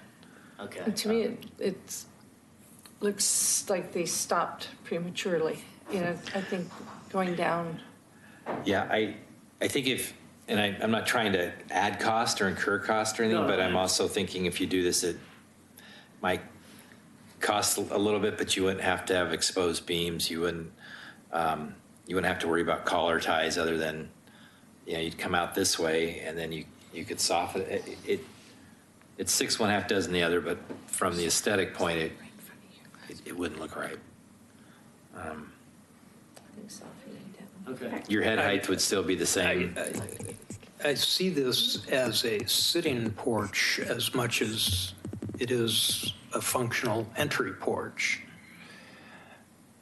Is it your intention to have that sitting area be under a vaulted ceiling? Is that I thought why it you're would leaning look- that way? I thought it would look a little nicer, yeah, when you're sitting underneath it, to have it somewhat vaulted. I mean, obviously, it's not gonna be vaulted all the way up. And either way, that top one, the top beam isn't gonna be exposed, because we're gonna soften that, but Yeah. whatever way we have to go, but. And we could even still drop that collar tie down some, If you drop it down some, then you're almost there. yeah. I know. That's why it's, Well, yeah, and then you can just hanger your joists from beam to beam and then bring your soffit. Oh, you can either come out this way or this way with the soffit material. okay. Well, It all makes sense. It all looks great. You would have definitely head height. If that window's really accurate, that's going to be a water issue. But anyway. All right, Okay. thank you. So back to deliberation. I think what I'm hearing for a potential new condition of number approval 3 is this a kind of compulsory redesign? And if so, what would it be? Or is it an optional redesign, and what would it be for the concept of soffit? Man.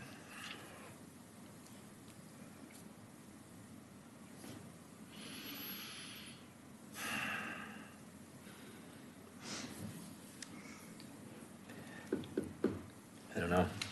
Is there a structural reason that you couldn't enclose the gable end and leave the vaulted ceiling No, by having the beam up in the ridge? they've got a beam up in the ridge. Yeah. If they drop it to the soffit, they won't need a beam at the ridge. They'll have a compression ridge, so that saves. By dropping the soffit down, it's just stick framing. It could even be trusses with the soffit. That would be cheaper. If you drop the soffit down to the post and beam height, those could be trusses, which would be very inexpensive, and then the money could go into the details of the soffit, which would be more akin to the style of the house. Yeah. So I would, are we looking for a motion, or are you just trying to get clarity on condition? I'm trying to get clarity on condition number 3. So I think number we all agree 3 about the matching the roof line, but Condition 3 would be matching the roof line. no, condition number 2 would be matching the roof line. Oh, okay. Yes. Then 3 would be dropping the soffit to the post and post and beam level. That would be similar to the front porch. That would require a tongue and groove soffit material with a finished gable end.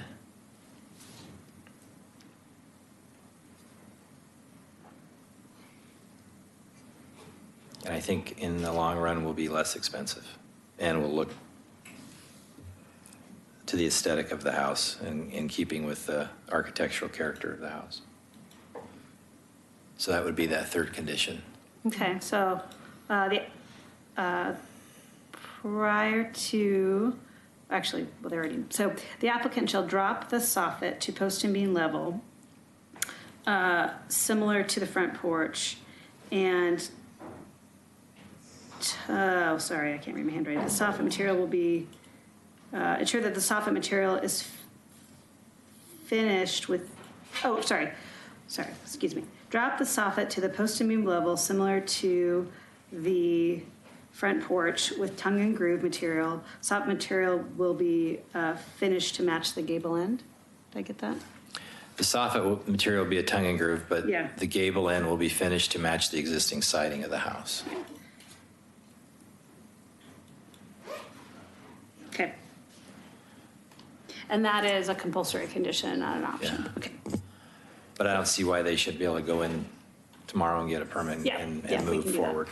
So, yeah, so should I make that motion? Yeah, you can To make the approve this amended. application with those 3 conditions? Are we clear on the, Actually, are we clear on the Closed. balusters, Right. on the railing? I think we issues? talked about that they're shown on the drawing as Yeah. Yes. elevated. so we do have a citizen who does want to make public comment. The board does not have to open the public record, but I'm just opening it up if they wish to. We will, Okay. yeah. Oh, we already had her, oh, okay. The board always, before the final vote, the board can always choose to open the public record. Yes. Okay. So we just hold whatever I just said. Yeah, just hold what you just said, thank you. It- Obviously, you know I was someplace else, so I apologize. I was waiting for the call, which I got, to come on over, because I was across the street, because we have a double-booked meeting. Anyway, I'm Denise McGriffin, I'm testifying on behalf of the McLaughlin Neighborhood Association. We took a look at the proposal.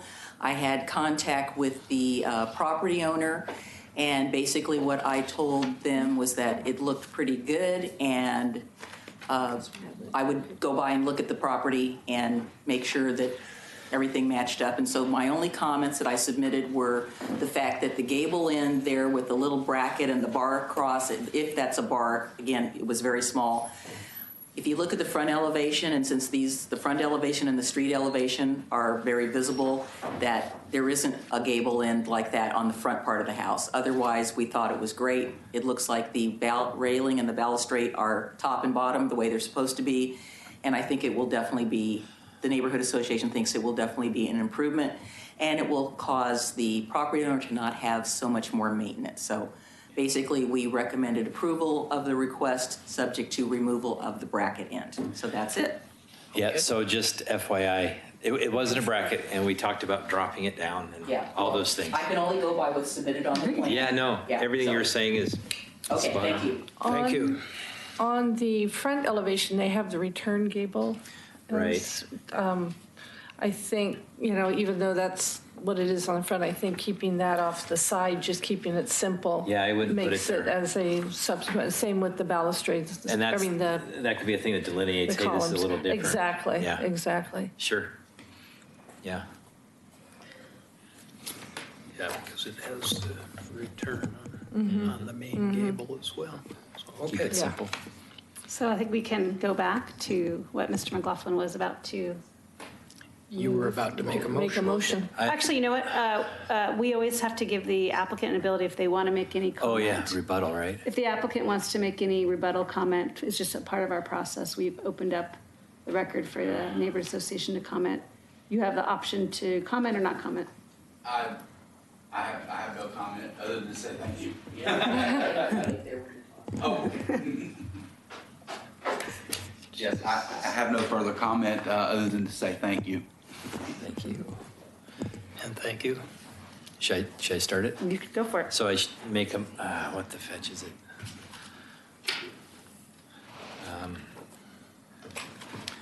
I'd make a motion to approve 1709 for a covered porch addition with the You say the amended conditions. as amended discussed. aforementioned conditions of approval. I will second it. Thank you. Now, poll the members. Board Member Mann, Aye. Board Member Met. Aye. Chair Basinger, Aye. Board Member McLaughlin. Aye. The motion carries. And congratulations. You can get your permit tomorrow. Thank you. All right.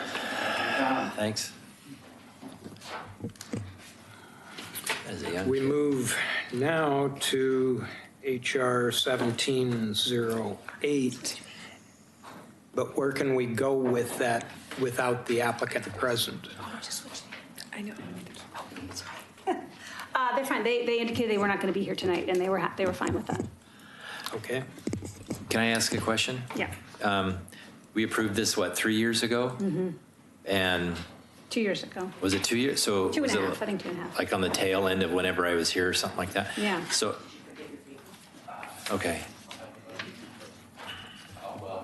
I was just asking when it was we did this, because I remember Yeah. dealing It's with this. deja vu all over again, right?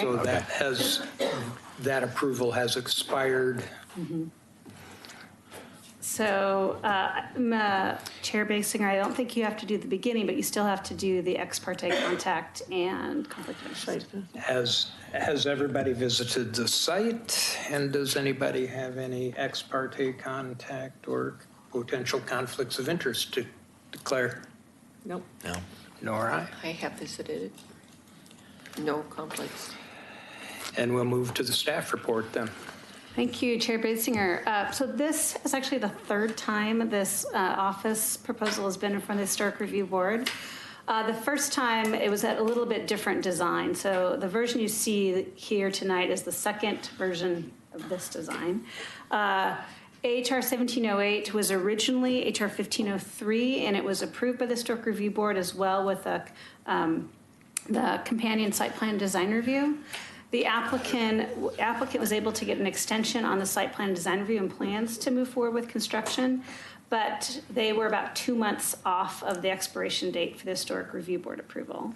Ergo, when you are past 2 years, you do not get an allowance to ask for that year extra extension. You have to come back in front of the Historic Review Board in front of a new notice public hearing.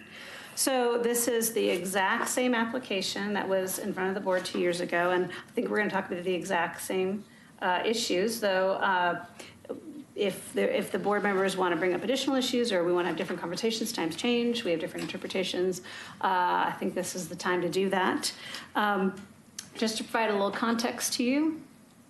All right, this doesn't work. So this is the empty lot at Center Street. BC Custom Homes is in this existing four-square building right here that is on High Street, and they want to relocate to this lot, which is right behind their parking lot and their main building. This area, the McLaughlin Conservation District, has kind of a lot of varying different design types. You have a very kind of squat, unique one-story bungalow, which I don't think we have something in this dramatic design of a 1920s bungalow. And then on the other side, we have a 1970s concrete stucco building. Behind us is the church a little bit, the Catholic church behind us. You have also in the same neighborhood, and I didn't put it on the plan, but in your packet, we have the probably 3 1.5 or 2.5 story buildings. We have a large Queen Anne building, the Agnes and Martin McDowell House, which is kind of kitty corner as a law office. McDonough, is that how you say it? McDonough. You have the Albert and Sadie Price House, which is a 1.5 story bungalow.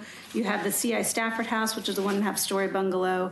And then, of course, Fortin High Street, which is the kind of 2 story and change Foursquare.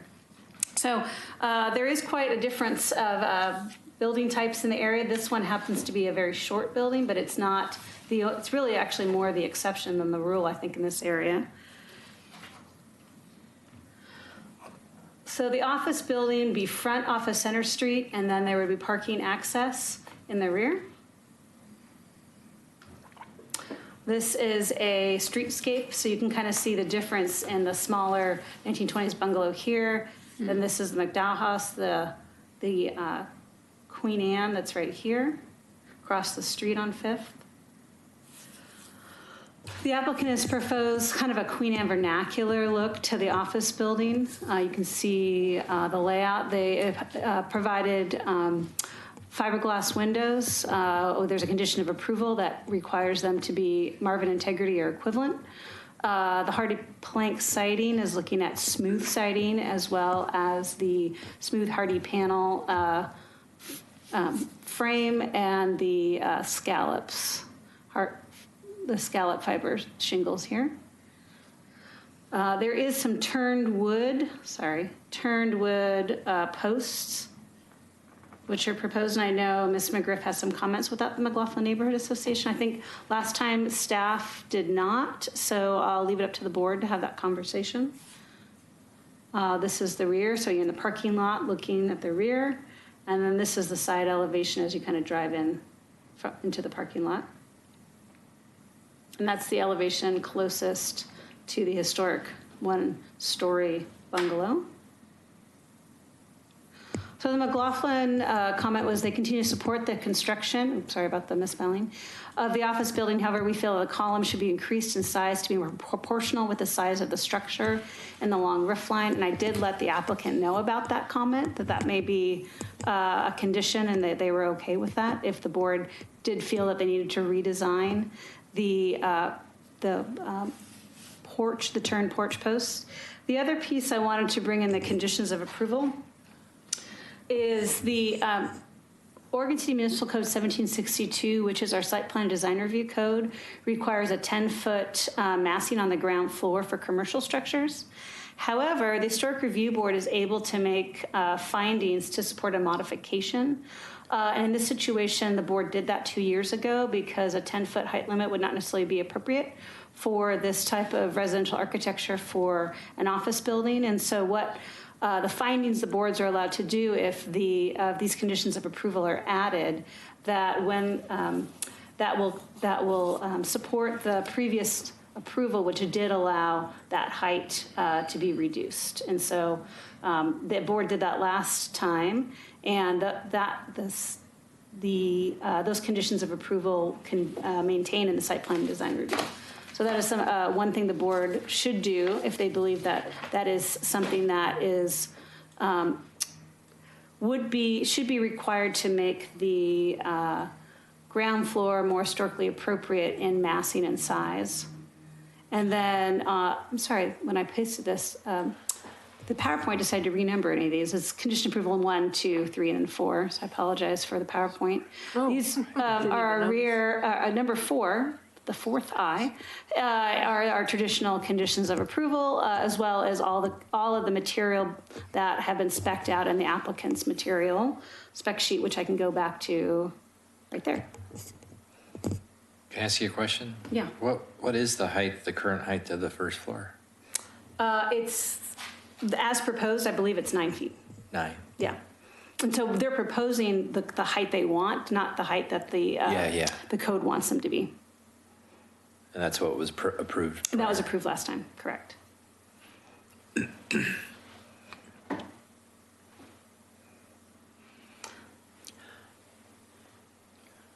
I'm available if anybody have any questions, and then I know Denise most likely will have another public comment. Okay. We'll invite McLaughlin Neighborhood. Did you actually open the public? I still have another question. Is that okay? Oh, you may, yeah. The columns, I believe, were a discussion prior that something, I don't remember what happened with them, but they were changed. I think they had a handrail or something like that, and it was eliminated, and then these columns came in. I think so, yeah, the original version did not have these columns. Yeah. The first of the three. That's right. What I can do is, I'm going to do a quick check on the notice of decision, just to make sure that. I mean, I can't remember what it was before, but I know. That we aren't missing anything. So while Ms. McGriff is speaking, I'm going to do a quick check to make sure that the notice of decision, I don't think it had any changes. I think the board approved as is. But every time I think. With the railing? No, they Like approved the this? railings No, as is. just like this. Yeah. Okay. Every time I think my memory's correct, I'm wrong, so I will do a double check while can't we have remember public anything. comment. Anyway. We will then open you. the public hearing and invite. Thank you. It's been a long day. This is my fourth meeting today. Denise McGriff, representing the McLaughlin Neighborhood Association, and as was stated, we did support this particular application, and one of the things that we had concerns about from 3 years, was it 3 years ago or 2 years ago? 2 and change. 2 and change years ago, was that making sure that there were specific findings showing that the increased height of this particular residentially styled office building was not going to compromise the historic building next door. So all the buildings that she talked about that are adjacent but not directly adjacent are all designated historic landmarks. And so that's where you took your cue. And since I know you just had your land use review and of legal stuff, I think that you need to again reinforce findings that support that particular change, even though the house next to it or the building next to it, which was residential, is only a one-story. So it does not compromise the historic integrity of that adjacent historic structure. The reason that, matter of fact, I had a conversation with Todd about 3 days ago, and I said, we think everything's great. We had commented before that we thought the porch posts needed to be just a little bit bigger because that is a very long elevation where the porch posts are, and I don't have the plans with me at the moment, so I can't tell you whether they were, 2 feet around or 3 feet around, but Todd said that he had already planned to make a small change that way to make the posts a little bit more robust. And so if you look at the McLaughlin Conservation District, the porch posts that are turned similar to this are proportional to the scale of the porch that they're holding up. So it's not like a little tiny spindle. So that was the only comment that, we had. We thought everything else looked great. We totally agree with the, is that your condition rule number 3? Reducing the height, yeah. Yeah, because this again is not a typical commercial corridor. And in order for this particular structure to more appropriately fit into the district, it is appropriate to modify that condition to reduce that height. That 10 feet would be proportionally out of scale with the neighborhood. And I don't think that BC Homes was trying to create something that wasn't going to fit in. And I think, again, having gone through their first iteration and now their second iteration, this one is more appropriate. And it's not, people are going to know this is a new building, but it's going to be complementary to the things that are around it. And that's really what we're looking at when we do new construction in either of the districts. And I think this is appropriate.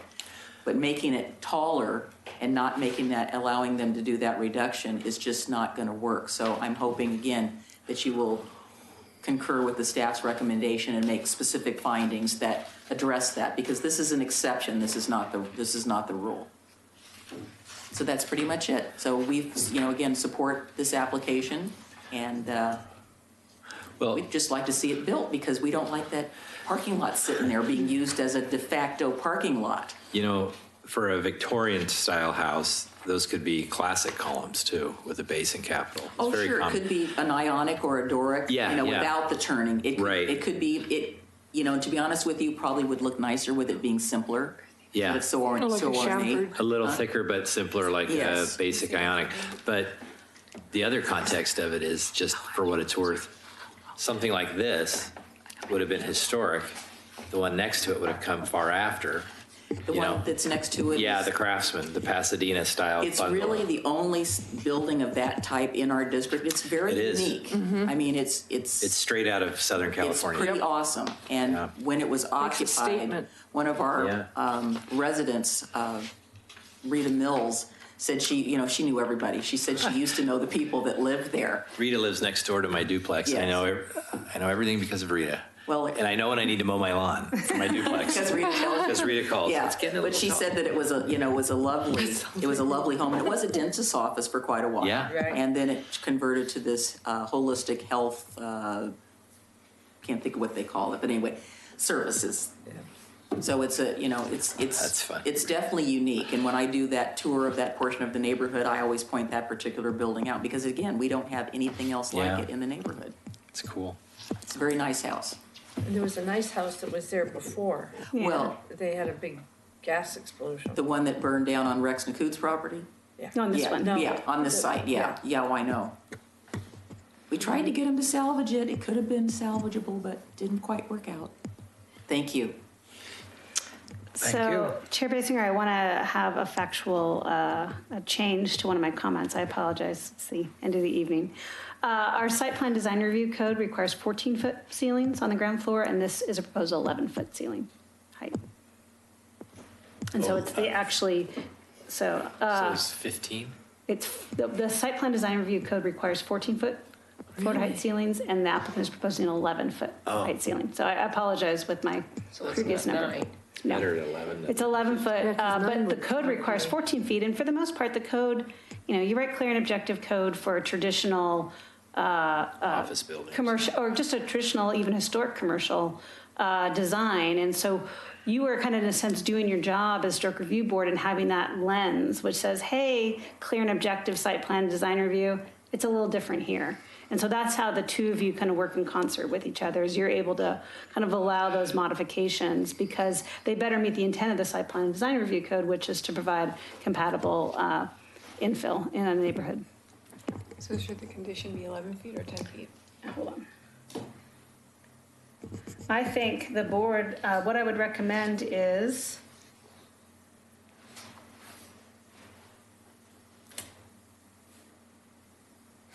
I know, sorry, now remembering this conversation from 2 years ago. There was a conversation about it maybe even going farther down from 11 to 10. And so I think when we did this condition of approval, it was to allow that little extra bit of wiggle room if the applicant wanted to go down even to 10 feet, even though they have it proposed as 11. And now I remember that. So I would recommend a staff is keeping the same condition of approval that says, they can go down as low as 10 as part of this, but they don't have to meet the 14 feet requirement of site plan design review.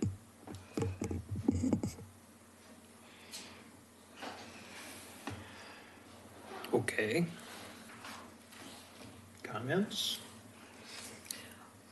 What height is the second floor? It seems like it has a lot of It's roof. 9. It's just this tall roof. That's And it's all because of very pitch. pitched. It's very just pitched the whole yeah. roof, okay. It's like a 10, Yeah, 12. that's a pretty steep pitch roof. Scary. We want to roof it. What do we do? I think it would be a nice addition, to the neighborhood. Regarding the Posts. height on the main floor, 14 feet is outrageous in architecturally speaking. I'm not complaining about the code. I'm just saying that in this application, that would be pretty outrageous. And so I would push for bringing it down as low as is feasible.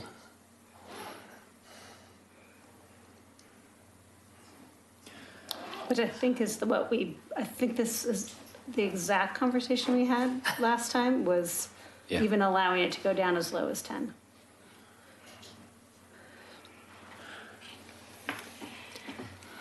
As far as the posts go, the more I look at them, yes, they need to be beefier and stuff, but it's got some ornamentation, but I think, like you were saying, doing instead of a turn post, doing like a chamfered or, An ionic, something like basic. that, or just something basic. But would give the beefiness and simplicity. Right. Yeah. Do you want to make that a condition of approval? We could recommend, are we able just to recommend that it be, say that it needs to be of a larger dimension, but we recommend that they keep it simpler? Well, here, let me get the conditions. Or do we have to be specific? I think you have to be a little more specific. I think so. Sorry, there we go. So I think just like the the application previously, is this the applicant shall redesign the porch post? To do this, I'm kind of hearing a couple options. One, you could provide a little bit more direction to the existing term porch posts, kind of akin a little bit to what McLaughlin Neighborhood Association. So I think you still have to define what make slightly bigger means. So once again, imagine Kelly going out on size, site. yeah. What does that mean? Two, if you're going to allow an alternative design, what would it be? And is it required? So kind of A is if you're going to so here's it. Option Shall A. or should. Option A is nothing, like, approve as proposed. Option B would be to provide a little bit more detail about how the turn post shall be increased in size and massing. And then another option would be to provide an alternate design or to require the alternate design. So I can let you think about that and we can write conditions of approval.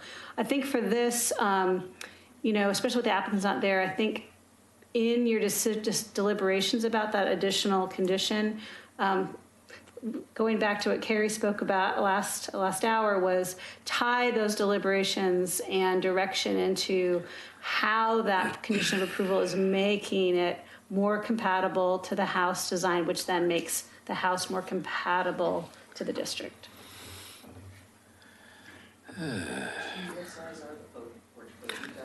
Yeah, I can look. So I'm looking at the drawing here, and the fenestration is all for Queen Anne gingerbread. And that includes the porch where there's the spindle work under the eaves. And I find that spindle work to be more compatible with a turned column than it just That's a good point, yeah. seems that way.